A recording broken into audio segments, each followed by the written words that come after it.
KUGAN CASSIUS for Rafael TV in association with MTK Global. We're in New York, ahead of the triple header from Top Rank this weekend. Delighted to be joined by Mr. Dan Rafael, boxing journalist elite. It's always good to be with you, KUGAN. My man. Absolutely. Dan, let's talk about the card. There's some very intriguing fights on it. The one that kind of stands out is Commey and Lopez. A real pick-em 50-50 fight, would you agree? Yeah, I think so. I mean, it's funny. We had a prediction page that came out on our boxing page on ESPN on Friday, and we picked that fight and the main event. And I was actually kind of surprised that most people, almost everybody there was one or two, I think, that were picking Commey. A lot of people everybody else was picking Lopez. But I think most people would agree that even if they're picking Lopez to win the fight, they think it's a competitive, interesting, difficult fight. So, a fight can be highly competitive. You can still get the winner right, but I don't think anybody thinks it's a true walkover for Lopez like so many of his early fights in his career have been. It's a good matchup. Commey is a true veteran. He's experienced. He's a good fighter. He's hungry. This is his biggest fight also, the same way it is for Teofimo Lopez. I think that's the fight of the night on paper. Another interesting clash on this card is Michael Conlan, who takes on Vladimir Nikitin. This fight was due to take place back in Belfast in August. It didn't happen. But yeah, they've got lots of history from the Olympics, quite notably from the last Olympics with the one-finger salute from Michael Conlan. But this is the pro game. Are we to see a different outcome? I think so. I mean, look, the whole purpose of Michael Conlan, or rather Nikitin, signing with Top Rank was to get this third fight. It's a fight that Michael has wanted to have for a long time, since the Olympics also. They fought 2 times in the amateurs. He lost the first fight quite legitimately in the World Championships in the quarterfinals. But in the rematch in Rio, as everybody knows, it was one of the worst decisions in the history of amateur boxing. I mean, maybe it's not on the Roy Jones level of being robbed of the gold in South Korea, but it's on par with some of those other horrendous robberies that we have seen, and it's been just sort of like a burr in Conlan's backside. And from the Nikitin point of view, he feels disrespected because if you ask him, he says, "Well, I won the fight. I beat him twice." So for them, they get to settle the differences. And to their credit, they've made it a point that it's not a personal thing between the two of them, because Michael Conlan knows it's not Vladimir Nikitin that was the judge scoring the fight. It's the judges that scored the fight. So it's not like it's a personal vendetta against the boxer. I don't think they have anything necessarily against each other. He's just tired of everything that happened and wants his win that he deserved to have. And the win would have given him the medal that he stayed an extra 4 years in the amateurs to try to get. It would have given him a bronze medal, would have put him in the semis and put him in position to win a gold, which was what his dream was. And, the judges stole that from him. And, as he says, this is the fight where I can fight him, win that fight, and close that chapter in his life. And so being in the pro game, Nikitin only has 3 fights. He's coming off an injury, hasn't looked that good as a professional in my opinion. Conlan has gotten a lot more experience. He's used to this pro game now. He's been more experienced as a pro. He's looked pretty good in some of his recent fights. I think the pro game, Michael Conlan, especially given that it's going to be a little bit of a longer fight than an amateur fight, Conlan is going to be able to finally, get rid of those terrible memories and have his hand raised in the pro fight. Moving on to the main event, Terence Crawford facing his mandatory challenger in Mean Machine. I love the way everyone's just calling him Mean Machine because they're struggling to pronounce his surname. Well, not only that, but I struggle to spell it. Every time I put it in a story, I got to make sure I got it right. I got to block, save it, and drop it in there to make sure I spell it right. But it's Edgius Kavaliauskas. Look, he's a good fighter. He's a legit contender. Probably in an unbiased, honest rating system, you'd put him in the lower portion of the top 10. He's unbeaten. He has a draw in his last fight in Philadelphia against Ray Robinson, a fight that I was at, that everybody thought he won, but it was such a bad fight that nobody really caused havoc over that decision. Look, he's in with one of the best fighters in the world. I thought Bob Arum, when I spoke to him about this fight a couple days ago, made a good point to me. And I know Bob is, he's trying to hype things up, but I actually agree with this point that he made. He said Kavaliauskas is a good, competent, quality, professional welterweight. He's a good fighter. He's a legit contender, and he can beat a lot of guys. And his point was, he doesn't think any of these welterweights, really can beat Terence Crawford. Maybe a prime Spence, depending on his injury, could compete very strongly with him. But he made the point that you take a Kavaliauskas, you put him in the ring with a guy, and he mentioned specifically a guy like a Danny Garcia, a former champion, a top contender. You put him in the ring with or Dennis Ugas, a fighter that Bob promoted for most of his career, that has an extremely close loss to Sean Porter and is a very good contender himself. He's like, I put Kavaliauskas in the ring with either of those guys. He's got a hell of a chance to win that fight, and maybe he would win. So he's on that level. It's just that Terence Crawford is in the elite, and so it's hard to find anybody that gives Kavaliauskas that big of a chance to win the fight, myself included. Talking to Bob Arum yesterday, he kind of hinted at some information that he was aware of regarding Errol Spence, that he believes that Errol Spence will not be in the ring in the foreseeable future. We don't know what kind of length of time Bob's actually talking about there, but what do you know about this, Dan? Look, they've kept that very quiet. I don't think anybody truly knows except those the closest to Errol. Perhaps, since Bob apparently has been having conversations with Al Heyman, which is Errol's advisor, because they're working on the logistics and all the things that go into the preparation for the February 22nd fight between Deontay Wilder and Tyson Fury for their rematch, that maybe that topic may have come up. But, I don't think Al is necessarily going to be telling Bob Arum, Errol Spence's private medical information either. So, I don't know where Bob gets that information from. It's not that I don't believe him, but I take things like that Bob wouldn't have firsthand knowledge of a little bit with a grain of salt. But, most people would think that maybe Errol's going to be out for a bit because obviously his fight in January that was supposed to take place with Garcia, clearly not happening. They just scheduled Danny for another fight that night against a different opponent. And, he was in a horrendous car crash. I mean, he hasn't done any interviews. He hasn't, to my knowledge, been seen in public, as far as certainly not with the boxing media. You haven't seen him, posting any pictures of himself on his social media or anything like that. Very, very low key on his social media posts. So the way I look at it is, look, whatever happened, he was in a terrible accident. It's not our business. Let him do his business to try to heal himself, get better. And, I hope, like every other boxing fan, and just as a human, he's a great guy. You hope he can just be healthy and come back. Dan, I just want to flash back to last weekend in Saudi Arabia where, say, the heavyweight division took another turn, but it kind of did because Andy Ruiz is, for the moment, out of the picture and Anthony Joshua is back in it. Look, I thought Anthony Joshua boxed a beautiful, perfect fight. I mean, a lot of people were critical because they claim he ran or, he was scared or he, was avoiding any kind of contact. I thought that he and Rob McCracken, who has gotten way not enough credit for the way he was able to, come up with a new game plan.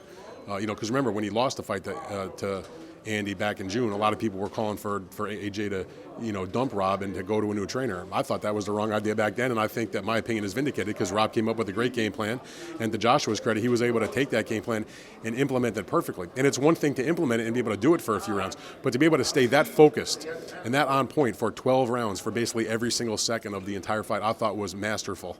I thought, he did what he had to win that fight on that day. It may not have been pretty, but he got the job done, and he wins back the heavyweight titles, and it showed that he is a smart fighter because he was able to adapt at any time when it seemed like he was on the verge of maybe getting back into a slugfest with Ruiz, which would have been to his detriment.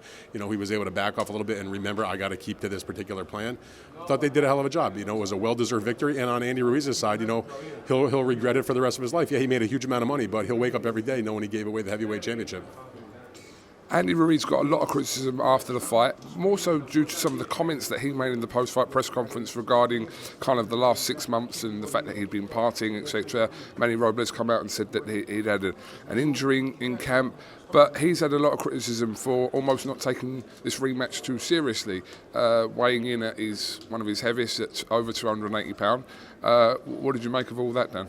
Listen, the criticism, he deserves it. I mean, it doesn't mean he's not a good guy. I like Andy. I've known Andy pretty much his whole career. He's a good guy. But, he showed that he was not smart enough to understand the beautiful situation he was in. I mean, he got the fight in June, as dropped out of the heavens for him to get that fight when Gerald Miller got bounced out. He made a huge amount of money for that fight, put on a great performance, knocked Anthony Joshua out, won the title. And didn't have the mentality or the discipline or the fortitude to just suck it up for a few months and come back in the same kind of mindset or even condition. I mean, he never looks like he's in great condition. But for the fight against Joshua, the first time, he was in pretty good shape because he had just fought a month earlier and didn't have that much time to do the things that puts you in a position where you're not in the greatest of shape. So he came in that fight when nobody expected anything from him. He won.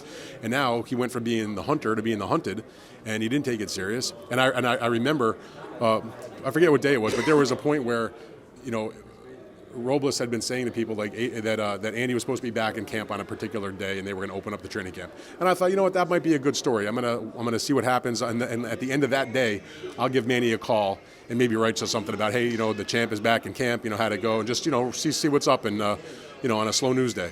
And I spoke to Manny, and he said, well, he didn't show up. And right when I heard that, I was sort of, and he wasn't making excuses, but he's like, we'll get him back in camp next week.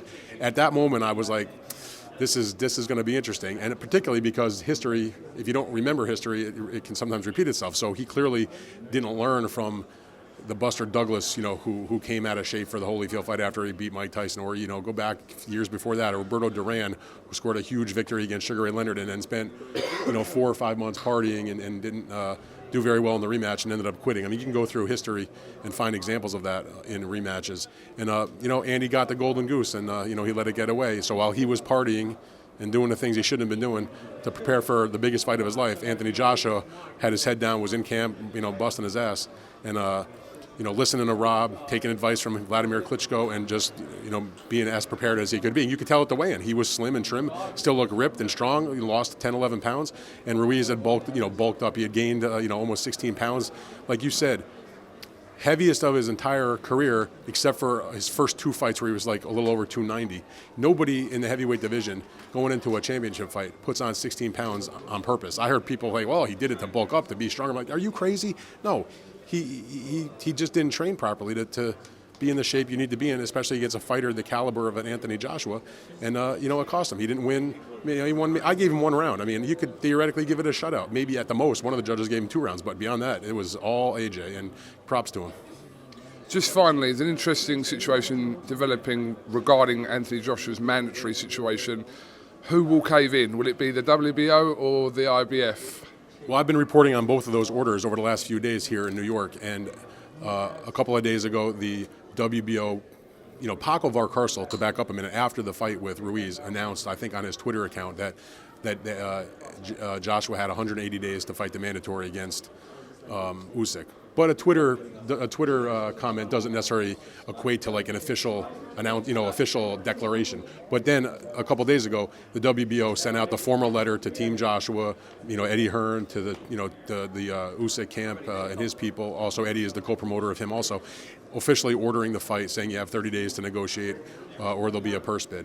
So that order was made. Then the following day, the IBF did the same exact thing, and they ordered the Kubrat-Pulev fight. Now, Anthony Joshua may be a great fighter, but he can't fight 2 guys at the same time, unless this is WWE, which it's not. We'll talk to Tyson Fury about that. So they have a decision to make. But I suspect behind the scenes, the WBO will back down, because anybody that follows this, they have in boxing, especially in the heavyweight division when there's unified champions, what's called a rotation system, that each, it's informal, but the organizations agree to go in order of who the next mandatory fight is. My understanding, and that's not just mine, it's others in the business, believe that the IBF is up next in the rotation. So the IBF is the next up, and Pulev would get that opportunity. And I think in the end, the WBO, particularly because Usyk is with the same team promotionally as Joshua, that eventually they'll back down and we'll see him fight Pulev, which could change because maybe they don't want to make a deal, or, they force it to a purse bid, or, let's say for some reason the Pulev side were to win a purse bid and say, you got to come to Bulgaria, or whatever the case may be. But at the moment, I think we're looking at a situation where the titles won't become vacated.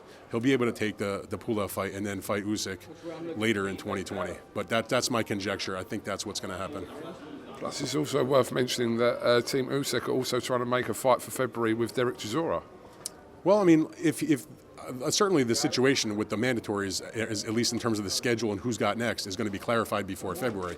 So if it goes down the way I think it will go down, which is that the IBF will be the one that he takes, and that would leave Usyk not getting the opportunity to fight for the title till later in the year.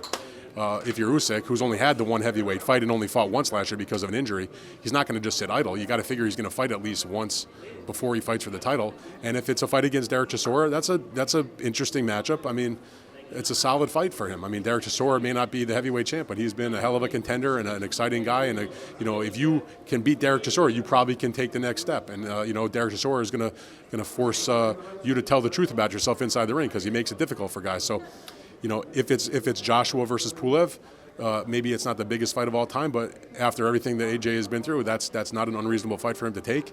And let Usyk take on a quality guy like Chisora, build up that big fight between the who would theoretically be the undisputed cruiserweight champion who had moved up against the unified heavyweight title holder, and let them get it on. That's a good matchup. So it could use some brewing a little bit though.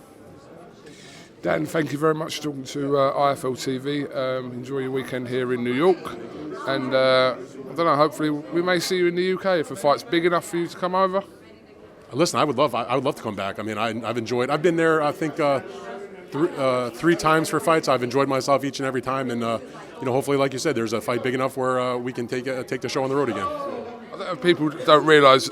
Probably people think that you decide where you go, but you work for a company that tells you where you're going pretty much. So it's not like I'm sure you would have been at different fights had you had to pick of them. Oh, no doubt about it. I mean, look, it's. I have some say in the sense that I have a conversation with my bosses about it. But at the end of the day, I work for the company, and they're the ones that pay the freight. And at the end of the day, they make the ultimate decision. So, when it comes to going to see Terrence Crawford in New York, which is a top pound for pound guy, and it's a train right away, not that complicated. Those are not difficult fights to make. But to get them to send me to England, because they look at it and see what's the interest going to be in our country as far as the fight goes. Obviously, a fight like Joshua Klitschko, for example, had massive worldwide interest, tremendous amount of popularity. But I've loved my time in England. I think it's great to go there. The fans are great. It's a great atmosphere. I've enjoyed it. Come and work for IFL TV, Dan. We'll send you everywhere, every week. We'll send you to a new show every week. I'm pretty busy as it is. So after this one, this show this week will be my last trip traveling for the year. And look, this was a year, actually, if you want to know the truth, 2019. I think I have to go back and double check, but I'm pretty sure this is accurate. I've traveled to more events in 2019, I think, than any year in my career, and this is my 20th year doing this. So it's been a good run. Long may it continue. Dan Rafael, thank you very much for talking to IFL TV, and like I said, enjoy the weekend here in New York. Appreciate it, KUGAN. Always a pleasure. Thanks, man. He is special. Absolute dynamite. Oh!